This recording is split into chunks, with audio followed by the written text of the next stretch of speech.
विद्यार्थी मित्रांनो, क्वेश्चन लिहा आधी. Derive the relationship. Derive the relationship between. Derive the relationship between pressure of gas. Pressure of gas and its molecule.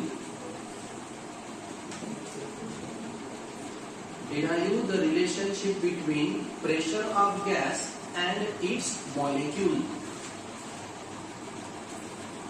यालाच और करा. Prove that. और मध्ये लिहा prove that P equal to 1/3 Nm V square upon capital V. हाँ, V square bar upon capital V. Okay. त्यानंतर विद्यार्थी मित्रांनो, ती तुम्हाला डायग्राम ड्रॉ करायची आहे. डायग्राम आपण नंतर ड्रॉ करून घेऊ. आधी मी पॉइंट टू पॉइंट जे पण सांगतो ते 1 by 1 लिहिणं स्टार्ट करा. Write on first. Consider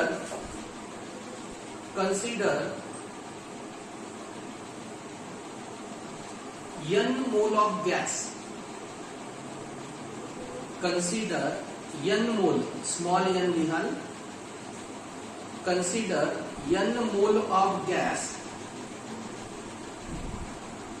enclosed in cubical box.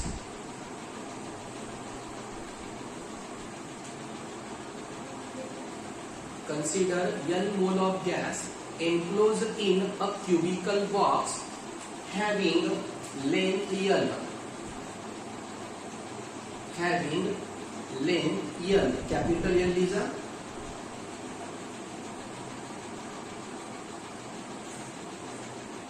Okay.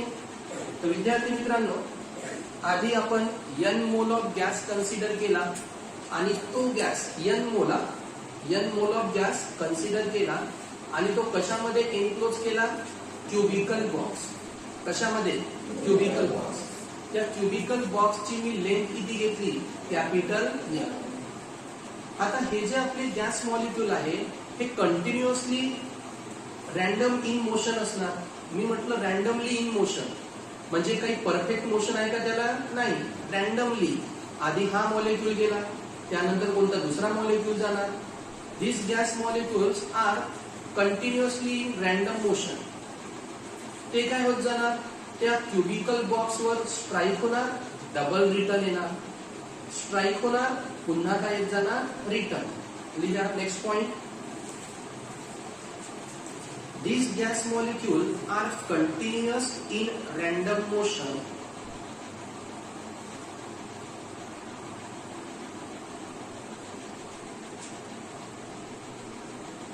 These gas molecules are continuous in random motion, collides with each other,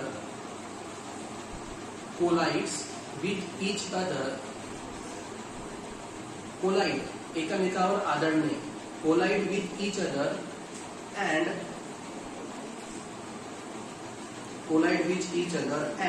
strike on the wall. Collide with each other and strike on the wall and also return back. And also काय लिहिलं? Return back. म्हणजे हे gas molecule वॉलवर जाऊन strike पण होणार आणि return सुद्धा येणार. Next point. Let a gas molecule move towards.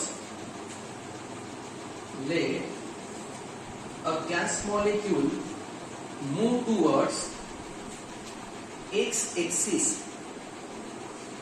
आता आपण अशा प्रकारे गॅस मॉलिक्यूल कन्सिडर केले का ते कोणत्या एक्सिस कडे मूव्ह होत आहे?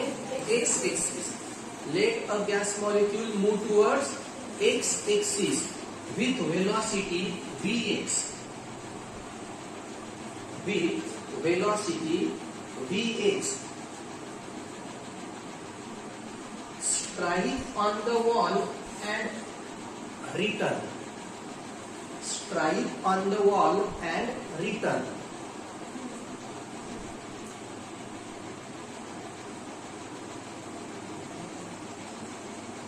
लिहिलं बेटा, strike on the wall and return.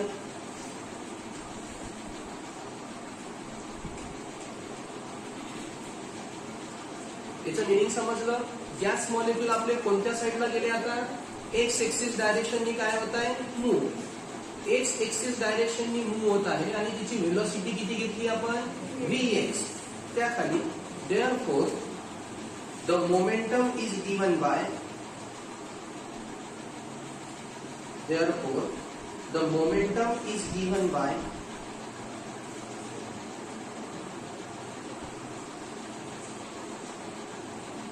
Okay. आता जे आपलं मोमेंटम येणार स्टेप बाय स्टेप लक्ष द्या, डेरिवेशन खूप इम्पॉर्टंट आहे. therefore the momentum is given by delta px. p म्हणजे विद्यार्थी मित्रांनो मोमेंटम, आणि मोमेंटम आपण फाइंड आउट करत आहोत एक्स एक्सिस साठी, म्हणून याला लिहिलं मी डेल्टा px. काय येणार? Final momentum minus initial momentum, final momentum minus, तुम्ही याच्यासाठी फक्त स्पेस सोडली आहे ना डायग्राम ड्रॉ करण्यासाठी, ठीक आहे. पण पेपर मध्ये केव्हाही जेव्हा याचा आन्सर लिहा तर पहिले स्पेस सोडून द्यायची आपल्या राईट साइडला आणि मग नोट करणं चालू करायचं. ओके, असो.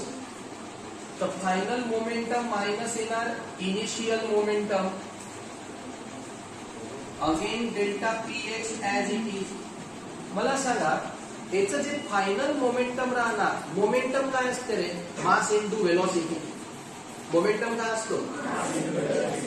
चला, मास घेतलं मी m, मास काय घेतलं मी m, आणि व्हेलॉसिटी आपण ऑलरेडी Vx घेतली आहे. व्हेलॉसिटी काय घेतली आहे? एवढं समजलं. मास किती घेतला मी? m. व्हेलॉसिटी ऑलरेडी किती घेतली होती? Vx. तर हे झालं mVx. कोणती साइन? मायनस. इनिशियली पण मास m, velocity Vx.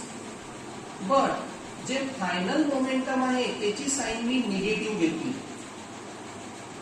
Final मोमेंटमची sign me काय घेतली? निगेटिव्ह. कोणी सांगू शकते मला का बरं निगेटिव्ह आली तिथे? एनीवन? बघा, ही आहे आपली एक्स एक्सिस. आधी मॉलिक्यूल या साईडला गेला, मॉलिक्यूल ही आपली एक्स एक्सिस आहे, मॉलिक्यूल या साईडला गेला तर हे झालं इनिशियल मोमेंटम. या साईडला गेला तेव्हा कोणतं मोमेंटम झालं? आणि तो रिटर्न बॅक येत आहे. काय येत आहे? तो रिटर्न बॅक. तर जेव्हा तो रिटर्न येणार ते आपलं फायनल राहणार. रिटर्न येणार ते काय राहणार? पण रिटर्न येत असताना तो कोणत्या डायरेक्शन मध्ये येत आहे? Opposite direction. तुम्ही बघा ना, एक्स एक्सिस या साईडला पॉझिटिव्ह असते आणि या साईडला निगेटिव्ह असते. म्हणून याचं जे फायनल मोमेंटम आहे ते कशामध्ये आलं? मायनस. साइन कोणती? मायनस. आणि इनिशियल मोमेंटम तर ऍज इट इजच राहणार mvx. सो फायनल काय येणार? Minus twice mvx. समजलं विद्यार्थी मित्रांनो हे कसं आलं? तर पण मायनसच का बरं आलं त्याचं मिनिंग समजलं? का बरं मायनस आलं? कारण डायरेक्शन काय आहे? अपोजिट. मॉलिक्यूल आधी या साईडला गेला आणि पुन्हा तो रिटर्न येत आहे. Is that clear? Any doubt? Note down this fast.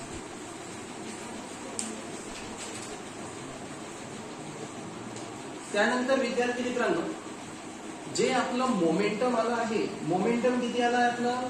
Minus twice mvx. आता काय होत आहे बघा, गॅस मॉलिक्यूल मोमेंटम लूज करत आहे. गॅस मॉलिक्यूल मोमेंटम काय करत आहे? लूज. आणि जो आपला बॉक्स आहे ते इथे मॉलिक्यूल काय करत आहे? गेन. गॅस मॉलिक्यूल मोमेंटम काय करत आहे? लूज. आणि जो आपला क्युबिकल बॉक्स आहे तो त्या मोमेंटमला काय करत आहे? गेन.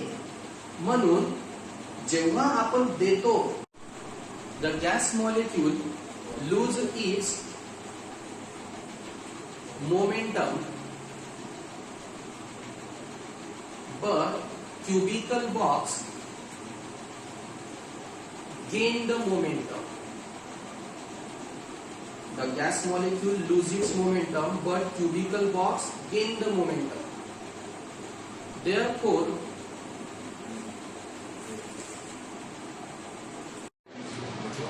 आपण लिहिला विद्यार्थी मित्रांनो, the gas molecule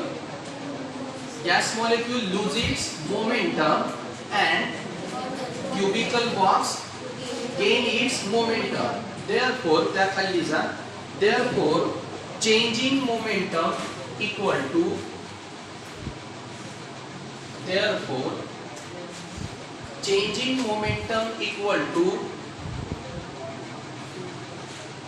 change in momentum equal to twice mvx. Changing momentum equal to twice mvx. Okay, next point.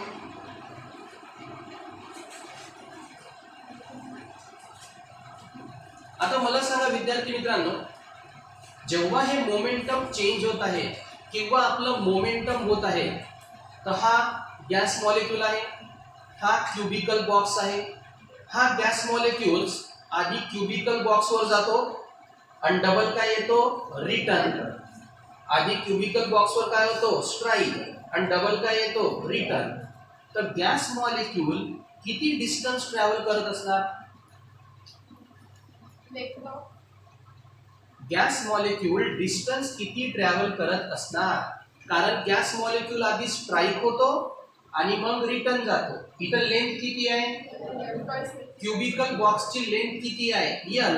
तर एल प्लस एल डिस्टन्स किती झालं, ट्वाइस. लिहा, the gas molecule travel by distance, the gas molecule travel by distance between the two collision.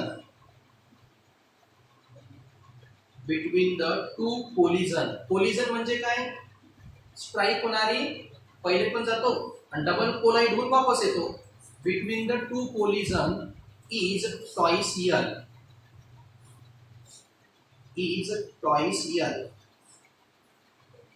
दिलं बेटा, is twice L. त्या खाली, therefore the time required for gas molecule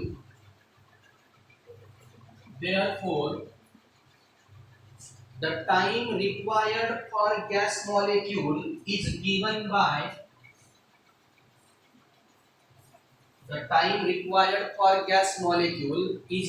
by लक्ष दे जा. टाइम रिक्वायर्ड काय होणार आता, डेल्टा टी. डिस्टन्स अपॉन काय येणार रे, वेलोसिटी. डिस्टन्स अपॉन डिस्टन्स किती झालं, ट्वाइस एल. डिस्टन्स किती आहे आणि वेलोसिटी फक्त किती होती, vx. कारण आपण x एक्सिस साठी वेलोसिटी घेतली होती, तो वेलोसिटी झाली vx. नोट डाउन दिस.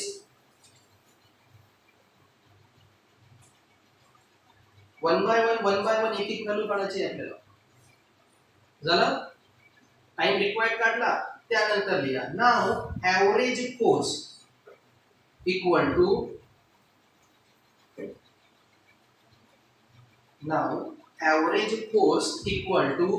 आता बोर्ड कडे लक्ष दे जा. Average force equal to average rate of change of momentum. Average rate of change of momentum. Again, average force AB. Average force मी काय म्हटलं आताच तुम्हाला, average rate of change of momentum. मला सांगा, जेव्हाही वर्ड रेट येते, रेट आलं म्हणजे तो टाइमच्या संबंधित आला. कशाच्या संबंधित? आणि मी म्हटलं average rate of change of momentum. Double एकदा लक्ष द्या, मी काय बोललो होतं, ऍव्हरेज फोर्स काय बोललो मी, average rate of change of momentum. तर चेंज ऑफ मोमेंटम काय होता आपला, twice M V X. Change of momentum काय होता, ट्वाइस एम व्ही एक्स. आणि रेट म्हणजे delta T time. Again average force twice M V X. Delta T ची value आपण आताच काढली. किती होती डेल्टा टी ची value, twice L upon V X. Is that clear, 2 to get V x वर जाऊन काय होणार, स्क्वेअर. सो ऍव्हरेज फोर्स किती आला आपला, M V X square upon काय, M V X square upon L. Note down this fast.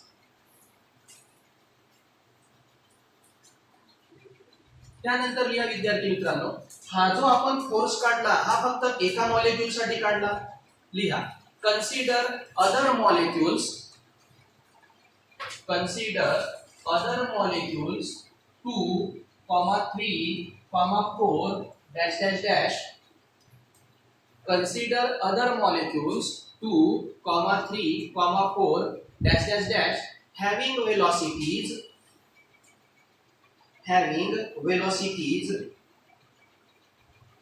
vx2, vx3, vx4 dash dash dash. आता आपण आणखी वेलोसिटी घेतली. ही तर फक्त आपण कोणत्या मॉलिक्यूल साठी काढली होती, एका मॉलिक्यूल साठी. बोर्डकडे लक्ष द्या, ही फक्त एका मॉलिक्यूल साठी काढली होती. तर आता आपण काढू another molecule. So F as it is. Mass आणि लेंथ, मास आणि लेंथ चेंज होणार आहे का, नाही, ती मी ॲज इट इज ठेवली. पण जी वेलोसिटी आहे ही आता नंबर ऑफ मॉलिक्यूल साठी काढायची आहे मला. तर तो होणार Vx1 चा स्क्वेअर प्लस Vx2 चा स्क्वेअर प्लस Vx3 चा square plus dash dash dash. Sorry, Vx1, Vx2, Vx3 चा स्क्वेअर. तर हा झाला आपला फोर्स. आता आपण फोर्स फाइंड आउट केला विद्यार्थी मित्रांनो. 2 मिनिट, हे बरोबर दिसत नाही, मी खाली नोट करून घेतो. F equal to m upon L Vx1 square plus Vx2 square plus Vx3 square plus dash dash dash. हा झाला माझा आता टोटल फोर्स. कोणता फोर्स झाला माझा, टोटल फोर्स. नाउ आता आपण फाइंड आउट करू यावरून ऍव्हरेज प्रेशर. प्रेशरचा फॉर्म्युला कोणी सांगू शकते मला, फोर्स पर युनिट काय असतो, एरिया. काय असतो formula, force per unit area. जेव्हा हे डेरिव्हेशन पूर्ण एंड होणार तेव्हा स्टार्टिंग पासून एंडिंग पर्यंत मी पुन्हा एकदा सांगणार, फक्त लक्ष द्या. Average force per unit area. Again average pressure as it is. फोर्सची व्हॅल्यू सांगा मला, m अपॉन L. बोला, Vx1 चा स्क्वेअर प्लस Vx2 चा स्क्वेअर प्लस Vx3 चा square plus dash dash dash. आणि एरिया, क्यूबिक बॉक्सचा एरिया काय येणार, what is the area of cubical box. Side square असतो ना, काय असतो, आणि याची साइड किती घेतली आहे, L. साइड किती घेतली, तर याचा एरिया काय होणार, L स्क्वेअर. पण हा L जेव्हा अपॉन मध्ये येणार, L कुठे येणार, तर हा काय होऊन जाणार, L cube. So m upon Vx1 square, Vx2 square, Vx3 square plus L into L square काय होणार आहे, L cube. L into L square आणि L क्यूब म्हणजे व्हॉल्यूम ऑफ काय झाला तो, क्यूबिकल बॉक्स. कारण व्हॉल्यूमचा फॉर्म्युला काय येणार, साइड क्यूब. व्हॉल्यूमचा फॉर्म्युला मग इथं एल क्यूब आला म्हणजे हा काय झाला आपला व्हॉल्यूम. काय झाला? नोट डाऊन दिस. त्यानंतर विद्यार्थी मित्रांनो, हा जो आपण एल क्यूब फाइंड आउट केला आहे, काय फाइंड आउट केला आहे? एल क्यूब लिहा. But L cube equal to V, but L cube equal to V. तर फक्त नेक्स्ट स्टेप मध्ये देअरफॉर इथे काय येणार आहे आपला व्ही. नोट डाऊन दिस स्टेप. एल क्यूब ची व्हॅल्यू आपण व्ही पुट केली.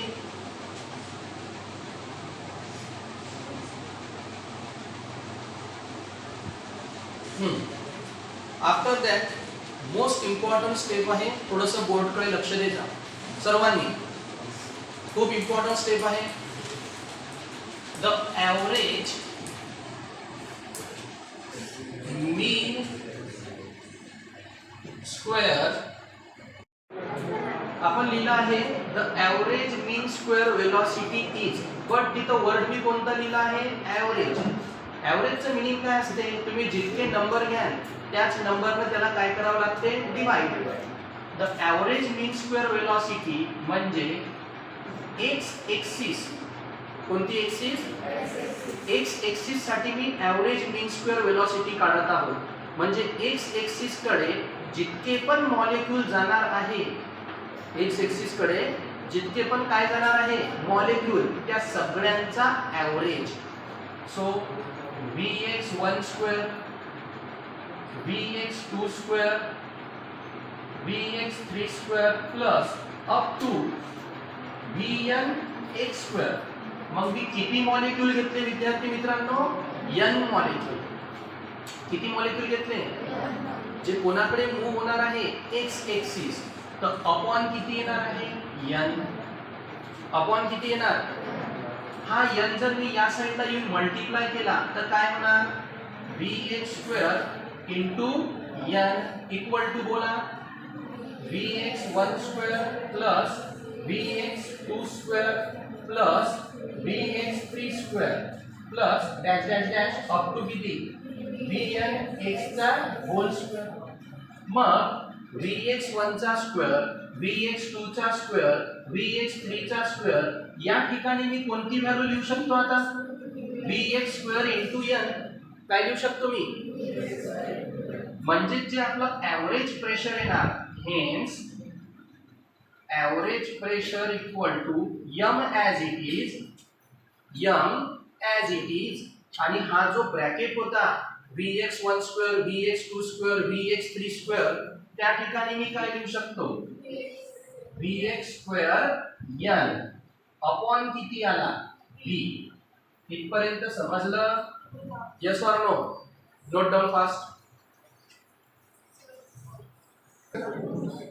त्यानंतर we know that, please carefully लक्ष द्या, खूप इम्पॉर्टंट स्टेप आहे. वी नो दॅट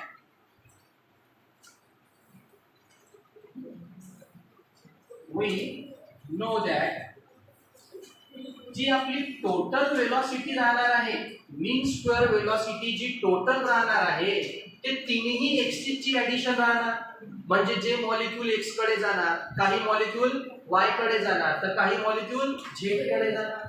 तेच येणार आपलं Vx² प्लस